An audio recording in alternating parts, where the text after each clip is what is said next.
घर सारा पड़ी रक्त बारंडा दांड खाली रक्त जुड़पुड़ ए कौन मनीष रक्त नुहे यह पोषा कुकुर शेरुर रक्त। गत 4 मास हेब पारादीप किणी आनी बहु श्रद्धार लालन पालन करुले किंतु काली दुर्बृत्त आसिले आउ शेरु को हाणी पिस पिस कर फोपाड़ी घर कबाट झरका बाड़े बाड़े भांगिले और गाड़ी को गुंड कर पकाइले। एभली घटना घटी जगतसिंहपुर जिला कुजंग ब्लॉक बोरिया डीहा ग्राम में गत काली दिन समय कौन कारण ग्रामर चरण दास किसी लोक झगड़ा होता। चरण दास परिवार कुजंग थाना लिखित अभियोग करने पर ग्रामर किसी युवक उत्क्षिप्त होई राति अधरे आसिले आउ घरे पशि सीधा बाड़े चलिले जहाँ आखिरे पड़ा भांगिले और जी आगक आसला ताको बाड़े पकाइले। शेष में बर्बरतार सबु सीमा टपी घरे बंधा जाइथिबा पोषा कुकुर को हाणी पिस पिस कर फोपाड़ी। चरण का परिवार समस्त पुरुष और छोट छुआ भय कुआड़े निज जीवन बचाइबा जाई लुचि पलाई जाइथिला बेले एबे घटनास्थल में पहुंची कुजंग पुलिस एवं आरंभ होइछि तदंत। प्रियंका दास राति थाना वाला आसिया भितर भी से हमको मारिक आम घर द्वार सब घरे बसी भांगिक कुकुर को भी आणिक नहीं जाइछन कोटे पता पाऊना मो छुआ को नहीं कुआड़े मुझे लुचेई पता पाऊना एमती सब कर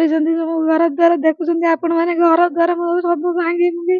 घर भर आपण मैंने जातु देख कौन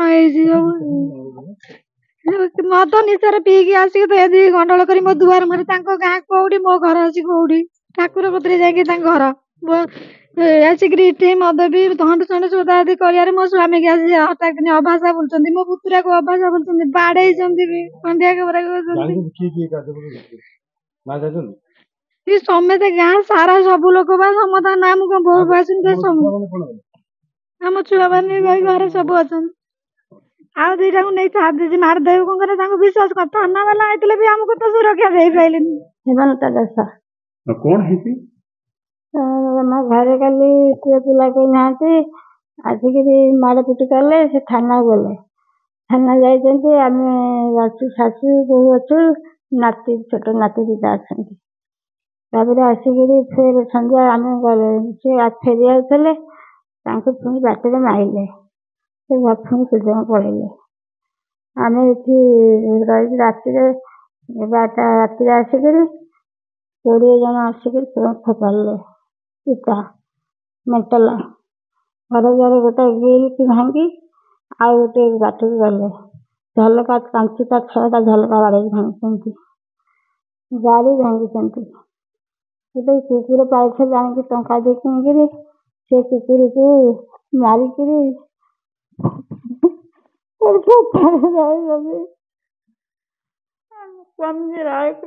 रक्षा करा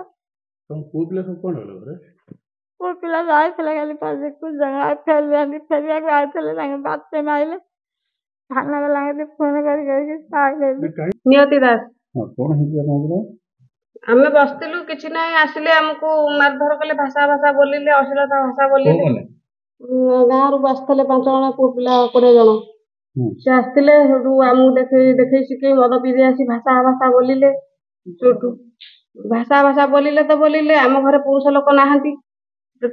भाषा भाषा बोलिकी आमको इटा पत्थर फोपड़ा फोड़ी कले आम कौन बोलिकी आम जापारूनु सब आम जीवन बिगड़े आम ये घरे ग्रिल दे बसिलु बसी दवा भर से फोन कल फोन कर आसिक एफआईआर दबा गले आम कतर पुणी आसिक सी जमी एफआईआर दबा गले पुणी आसिक बाड़िया पिटा करके सन्ध्या जाके रही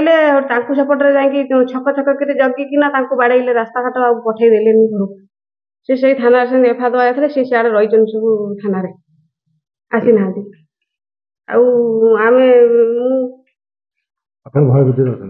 भय तो लगिला भय लगुच छोट पिला धरिकी रही पारुनु ना घर बाहरी पारुनु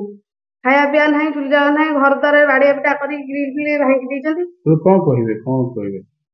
कौन कहबू आम तो क्या कहूँ आम केमी बचू रात गाँ गोटाक आमको चारिपटे घिरी प्रमोचन साई जिला परिषद सभ्य कुजंग ब्लॉक 1 नंबर मैं शुणुली गाँव में गंडल हो बहुत दिन भी गंडल लगी रही आगु थे एमती गंडल होता पुलिस गाड़ी की भंगार जाकर केस चाहता पूर्वतन एमएलए कहीकि कंप्रोमाइज बाट आनी କିନ୍ତୁ ସେଇ ରାଗଟା ତାଙ୍କର ରହିଛି ଯାହାଫଳରେ କି ଏ ଗଣ୍ଡଗୋଳଟା ସୃଷ୍ଟି ହେଉଛି ଆଉ। ଆଇନ କି ପୁରା ହାତକୁ ନେଉଛନ୍ତି ଗୋଟେ ରକ୍ତ ଧୀରେ ଗୋଟେ ପରିବାର ଭିତରେ ପଶି ଏମିତିକି ସୁରକ୍ଷାକୁ ବି ମଧ୍ୟ ଛାଡୁନାହାନ୍ତି। ଆଇନ ବିଷୟରେ ତାଙ୍କର ଧାରଣା ନାହିଁ, ସେ କାହିଁକି ଆମ ବିରୁଦ୍ଧରେ ଅଛନ୍ତି, ଗୋଟେ ଗଣ୍ଡଗୋଳ ଏଇଆ କରୁଛନ୍ତି, ତାଙ୍କର ଆଇନ ଫାଇନ କିଛି ନାହିଁ। କଣ ହେବା ଉଚିତ ନିହାତି ଆପଣଙ୍କୁ ମାନେ ଦୋଷୀ ଯିଏ ପ୍ରକୃତ ତାକୁ ଦଣ୍ଡ ନ ଦିଆହେଲେ ସେ ଠିକ ଶିକ୍ଷା ପାଇପାରିବନି। କଣ ଜଣା ପଡୁଛି ହେଲେ କୋଉ ଦଳର ହାତ ଅଛି? ସେ ଦଳରେ କୋଉ ସ୍ଥାୟୀ ନୁହନ୍ତି ସେମାନେ, ସେ ଯିଏ ଦଳ ଆସିବ ତାଙ୍କ ଦିଜଣ ମୁହଁରେ, କୌଣସି ଦଳର ସେମାନେ ସ୍ଥାୟୀ ନୁହନ୍ତି।